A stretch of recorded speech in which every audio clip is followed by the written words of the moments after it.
Is Albion Online worth playing in 2025?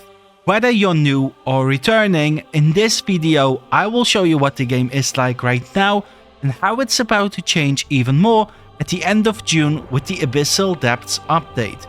In short, this update introduces a new 3v3 mode with a unique orange zone loot system, where players drop only their inventory, not their gear. Yellow zones are also getting a major rework, including a soft item power cap that makes them much more beginner friendly, giving new players a chance to learn, progress and actually win fights, all without the risk of losing anything. And combat, it's about to feel way smoother. Albion's getting a full auto attack overhaul that will change how combat feels. It will be faster, cleaner and more responsive. I'll fully cover the Abyssal Depths update in a separate video. For now, let's answer the big question. Is Albion Online still worth your time in 2025? It's been a while since I last played Albion, and I was honestly surprised by how many positive changes the game has gotten in such a short time. As usual, I started off solo to get a feel for combat, explore viable builds, and figure out my options for building up my economy and farming fame. And I've gotta say, the solo experience in Albion has improved a lot in 2025. There are more content options for solo players than ever before, and even older activities feel more rewarding and actually worth doing. These activities also feel alive. You'll constantly run into other players doing the same things. A few major additions really stand out. One of the biggest is the Smuggler faction, which offers rewarding missions like delivering cargo crates or freeing captives guarded by tough mobs, with a quick chance at pretty good loot. Smugglers also introduce dens in various Outlands locations, basically public hideouts anyone can enter. These serve as additional safe hubs in the most dangerous zones. You can set your home here, re-gear yourself and store items in a personal bank. But the biggest solo content addition by far, solo camps. These are camps where you fight mobs until you reach a fame threshold, then earn a chest. Green chests always reward you with fame books, while rarer chests drop loot based on their rarity and the zone you're in. After clearing a camp, you also have a chance to receive a solo boss last scroll, an instance with only the final boss from a solo dungeon. These maps can also be found throughout the open world, adding even more content and the rewards for solo players. And best of all, you can now access content much more safely thanks to the new Save Portal. It lets you travel from your portal zone to a random Outland zone near your city, and it stays open for 90 minutes, giving you a safe way to return once you're done. All of these changes combined make the solo experience in Albion much smoother in 2025, with easier access to more content, less risk, and better odds of keeping your hard-earned loot. The new player experience in Albion is already much better than it used to be, and with the upcoming Abyssal Depths update, it's getting a full revamp. I haven't looked into the full details yet, but I will break it all down in my next video. Even without that update, a lot has already changed over the past year to make the early game way more approachable and rewarding for new players. One of the biggest improvements is the Albion Journal. While it's useful for everyone, it's especially valuable for beginners. It acts like a built-in guide, showing you all the different content types Albion has to offer and rewarding you just for trying them. The journal gives you missions to complete across various parts of the game, and the rewards are no joke. You can earn silver, fame, cosmetics, learning points and even items, with some missions paying out millions in silver. Personally, I really like the journal. It's a great addition, not just because it helps new players understand what's possible, but because it keeps the game feeling purposeful. You always have something to work toward, even when you're not sure what to do next. After playing for about 2 months, I've only completed roughly 40% of the journal, and the further you progress, the more time-consuming and challenging the missions become, so it will keep any player busy for a long time.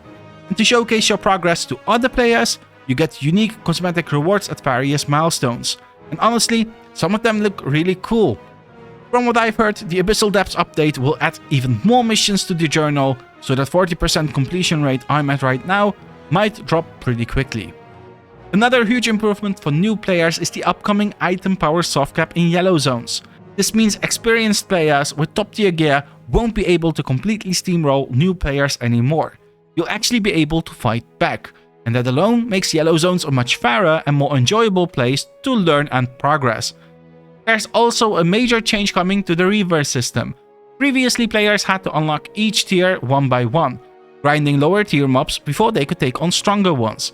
If you tried fighting higher tier enemies too early, you'd deal less damage and take more, when you likely didn't even have spec in your gear yet. But now, those bonuses are being removed completely. Even new players will be able to fight the highest tier mobs on day 1. That means no more avoiding stronger mobs and missing out on the fame and loot they drop. And more importantly, you can jump into content with more experienced friends right away, without holding the group back with a stat penalty. If you ask me, that's a fantastic change. It helps new players integrate more easily with veteran players, and that makes Albion feel much more like a shared world and a true sandbox game right from the start. So what about the different types of PvP and PvE Albion has to offer in 2025, and how accessible are they for new players? In a lot of MMOs, whenever new content is added, it tends to become the only thing that matters, offering the best rewards, the most XP, or the fastest progression. And as a result, older content gets abandoned. Not only does that leave veteran players stuck in a loop, but new players often don't get to interact with the broader community until they've reached the endgame too. Within Albion, it's actually the complete opposite. Every form of content is still viable and actively played, and that's noticeable. Sure, some types of content are more rewarding than others depending on what you're after, whether it's silver, loot, fame or PvP action, but a big part of the community seems to approach the game with a do what you feel like doing mindset. So whether you're diving into the Mist solo or duo, queuing up for crystal arenas with a group, roam the open world, run hell gates, explore the roads of Avalon, fight for your faction in the bandit event, or contest castles and outposts with your guild, you'll almost always run into other players doing the same things. Especially during peak hours, activity is guaranteed. In terms of accessibility, from my experience, it's really easy to gain fame in 2025. You don't need to grind for weeks or months to reach a decent level. In fact, if you know what you're doing, you can max out an entire gear set to 100 in just a few days. With the right connections, an experienced player could even max multiple sets in a single day. When I returned 2 months ago, it took me around 3 days per build to level it from 0 to 100, while playing solo about 6 hours per day. During that time, I also built up my economy at a rate of around 2 million silver per hour. At one point, I was making about 15 million silver per day as a solo player. Now, 2 months in, I've made over 1 billion silver, and I've leveled all helmet, boot and armor pieces to 100, along with multiple weapons. I do think it could be valuable to share how I progressed that much in just 2 months, so if you are interested, let me know in the comments. And if enough people ask, I'll make a full breakdown. But in short, thanks to soft caps, increased fame and loot rewards, and low entry costs across many content types, PvE and PvP progression is easier and more rewarding than ever. New players might not progress quite as fast while they're still learning the game, but I plan to help with that too. Updated guides are coming soon. One of the biggest changes in recent years was the addition of the Asia server, and a year later the Europe server. This split the global player base into 3 regions, which raised a lot of concerns. One of Albion's strengths used to be that it felt alive 24/7, no matter the time zone. People worried that regional servers would ruin that. Since I now play on the Europe server, I can't speak firsthand about NA or Asia, but from what I've seen and heard, Europe has a very healthy player population with tons of activity, even during off hours. Asia is booming, especially during its local prime times, and NA isn't what it used to be, but it's still healthy, just quieter compared to its old global version. That said, splitting the servers did improve the gameplay experience tremendously. When I used to play on NA with 180 ping, I was always jealous of how smooth the game looked for streamers with low ping. Now that I'm on Europe, I get to experience it myself, and it's a massive difference. Skill shots, dodging and reacting all feel cleaner. You'll benefit a lot in both PvP and PvE from lower latency.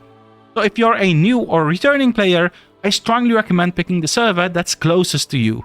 Albion feels like a completely different game when you play with stable low ping. So, is Albion Online worth playing in 2025? If you enjoyed the game before, you'll probably enjoy it even more now. There have been tons of improvements across the board, from solo and new player experiences to combat, content, and accessibility. If you are brand new to Albion, now is a great time to start. With 3 regional servers, you can choose the one closest to you and enjoy smooth, responsive gameplay. The new player experience is also the best it's ever been, and it's about to get even better in the next patch. It's easier than ever to get started, level up, build your economy, and join your friends, even on day 1. If you plan on giving Albion a try, feel free to use my referral link in the description below. Let me know what you think of Albion's current state in 2025 down in the comments. Do you think it's worth playing? What recent changes do you like most? And what upcoming changes are you most excited about? And if this video helped, consider dropping a like or subscribing. I've got more Albion content on the way. Thanks for watching, and I'll see you in the next one.